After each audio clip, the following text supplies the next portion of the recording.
প্লাস্টিকের ঘেরা দেওয়া ঘরে মৃত্যুর প্রহর গুনছেন কেদারহাটের নীলকান্ত। ছেলে নিখোঁজ, নদীতে তলিয়ে মৃত্যু হয়েছে একমাত্র স্ত্রীর। প্লাস্টিকের ঘেরা দেওয়া ঘরে কোনো রকমের জীবন কাটছে বৃদ্ধার। মিড ডে মিলে বেঁচে যাওয়া খাবার কোনো রকমে চলে দিন ও রাত্রি যাপন। স্কুল বন্ধ থাকলে পেট যেন শুকিয়ে কাট। যে ঘরে বসার জায়গা নেই ঠিকমতো, সেখানে বসে বসে মৃত্যুর প্রহর গুনছেন মাথাভাঙা এক ব্লকের কেদারহাট গ্রাম পঞ্চায়েতের ছোট কেশরিবাড়ি এলাকার নীলকান্ত বর্মন। স্বাধীনতার এত বছর কেটে গেলেও এখনও এই ছবি দেখতে হচ্ছে, তা অত্যন্ত হৃদয় বিদারক। প্রায় 15 বছর পূর্বে সংসারের আর্থিক দৈন্যতা ঘোচাতে আসামে কাজে গিয়েছিলেন নীলকান্ত বর্মনের একমাত্র ছেলে।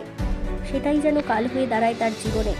আসামে কাজে গিয়ে নিখোঁজ হয়ে যায় সে। ছেলে নিখোঁজ হওয়ার কয়েক বছর কাটতে না কাটতে স্থানীয় জলঢাকা নদীতে জল আনতে গিয়ে নদীতে ডুবে মৃত্যু হয় নীলকান্ত বর্মনের একমাত্র স্ত্রীর। এখন বয়সের ভারে কাজের ক্ষমতা হারিয়েছে নীলকান্ত। কোনো রকমে প্লাস্টিকের ঘেরা দেওয়া ঘরে মৃত্যুর প্রহর গোনেন তিনি।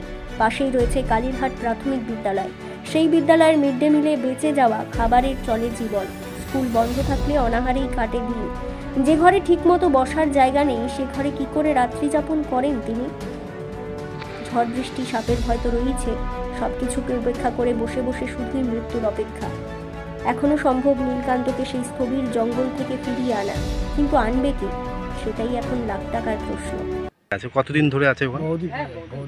কত বছর হবে? বোধহয় 15 বছর 20 বছর হবে। আচ্ছা, কেউ নেই ওনার? না, আসে ভাজ্যা তো আসে, বউ বলে আসে, বেটি বলে আসে, কামাই নাই, খালি বেকার।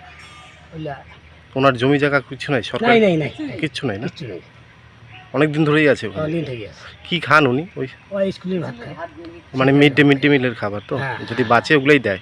দেয়, আর মাঝে মাঝে যায়। চাল কিন্তু যেদিন করে স্কুল বন্ধ থাকে, কালকে ধরুন রবিবার, কালকে স্কুল বন্ধ থাকবে, কি খাবে তখন? একটু ওই মানে একটা চাল ঢুল রাখি নিয়ে নাহলে বিক্রি করে মাঝে মাঝে দেয়। আচ্ছা আচ্ছা, কম বেশি করে দেয়। মানে অনেক দিন ধরেই আছে তাহলে। তখন ধরে আসে। হ্যাঁ হ্যাঁ। কি নাম আপনার? দেবেন্দ্রনাথ বর্মন।